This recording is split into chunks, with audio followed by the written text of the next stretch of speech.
It started innocently enough, just a trick of the light, I thought. I had recently moved into a dilapidated apartment in an old creaky building at the edge of town. The place had a reputation for being haunted, but I had always been a skeptic. It was affordable, and the rumors of strange noises and flickering lights didn't deter me. I settled in, unpacking my things and trying to make the place feel like home.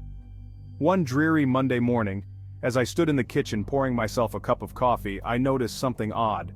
My shadow, cast long and dark by the early morning light, seemed to move slightly out of sync with me. I laughed it off, attributing it to my tired eyes and the poor lighting. But as the days passed, the oddities became more pronounced.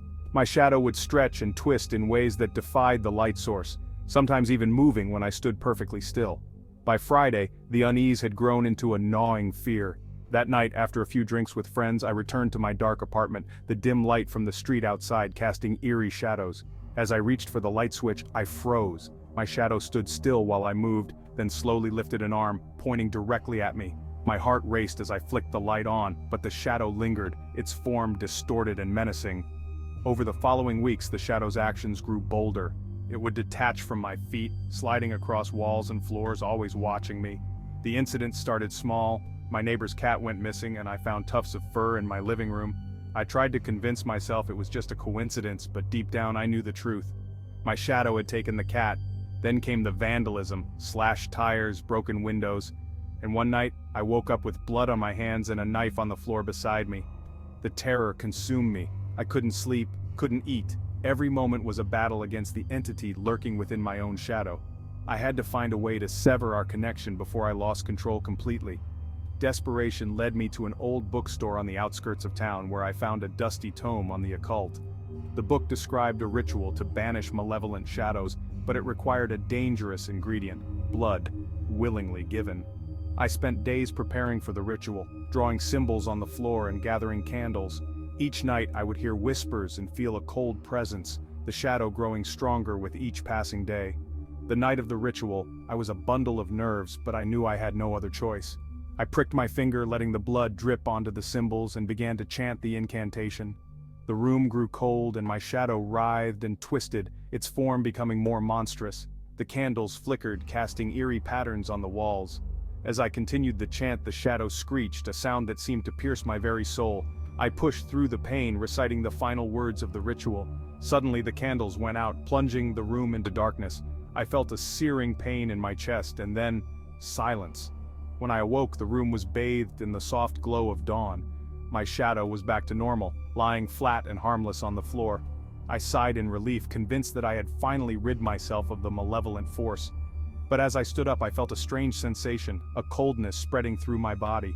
I turned to the mirror and gasped. My reflection was gone. In its place was a shadowy figure, its eyes glowing with a sinister light. I realized with dawning horror that the ritual hadn't banished the shadow, it had trapped me within it. Now, I am the shadow, bound to a new host. I can only watch helplessly as they begin to notice the strange movements, the growing darkness. I am the lurking terror, waiting for the moment to strike, forever cursed to be the shadow's touch.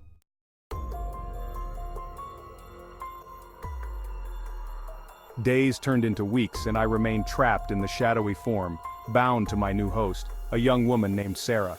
She had moved into my old apartment, unaware of the darkness that lurked within. At first, she seemed happy, filling the space with laughter and light. But it didn't take long for her to notice the oddities, the flickering lights, the eerie whispers at night, and of course her own shadow moving out of sync. I watched, powerless, as she tried to brush off the strange occurrences, but the shadow grew stronger, feeding off her fear and uncertainty. It started with small things, a broken vase here, a misplaced object there.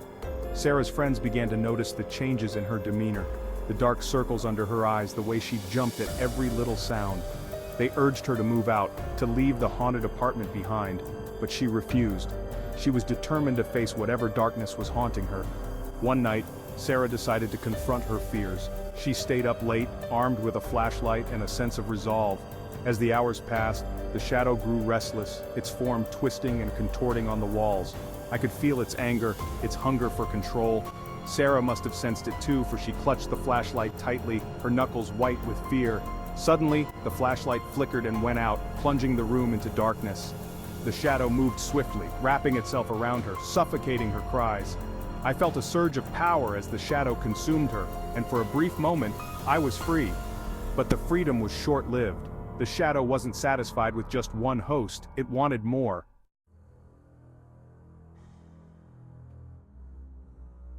As Sarah's body lay lifeless on the floor, the shadow detached itself, searching for a new victim. It found one easily. A neighbor who had heard the commotion and come to investigate. The cycle began anew, the shadow growing stronger with each host it consumed, and I, forever trapped within its dark form, could only watch in horror. Years passed, and the shadow's reign of terror continued. It moved from host to host, leaving a trail of destruction in its wake. I witnessed countless lives destroyed, each new victim unaware of the malevolent force that lurked within their own shadow. The shadow thrived on fear and chaos, growing ever more powerful. In my moments of lucidity, I tried to fight back, to warn the new hosts of the danger they faced. But my attempts were futile. The shadow's grip was too strong, its influence too pervasive. I was a prisoner, forever bound to the darkness, a silent witness to the horror that unfolded. Then one day something changed.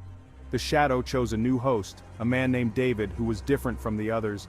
He had an air of determination about him, a strength that I hadn't seen in any of the previous victims. From the moment the shadow latched onto him, I sensed that he was not going to go down without a fight.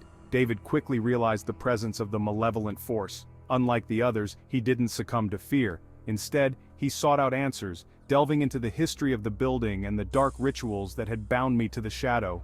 He found the same dusty tome I had used, but he didn't stop there. David discovered an ancient text, hidden within the pages of the book, detailing a way to not just sever the connection, but to destroy the shadow once and for all.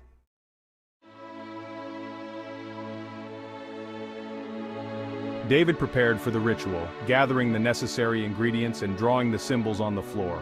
He was meticulous, ensuring that every detail was perfect. As he began the incantation, I felt the shadow recoil, its form twisting and writhing in anger. The room grew cold and the candles flickered, but David continued, his voice steady and strong. The shadow screeched, a sound that seemed to pierce the very fabric of reality. I felt a searing pain, but I also felt something else, a glimmer of hope. David was succeeding. The shadow's grip weakened, its form beginning to dissolve. As he recited the final words of the incantation, the shadow let out one last furious scream, and then it was gone. I awoke on the floor, the room bathed in the soft glow of dawn. My body was solid, my reflection visible in the mirror. David stood over me, his expression a mix of relief and exhaustion. He had done it. The shadow was destroyed, and I was free. In the aftermath, I tried to return to a normal life, but the memories of the shadow's touch lingered. David and I became friends, bound by the shared experience of battling the darkness. Together, we vowed to protect others from the malevolent forces that lurked in the shadows, using the knowledge we had gained to keep the darkness at bay.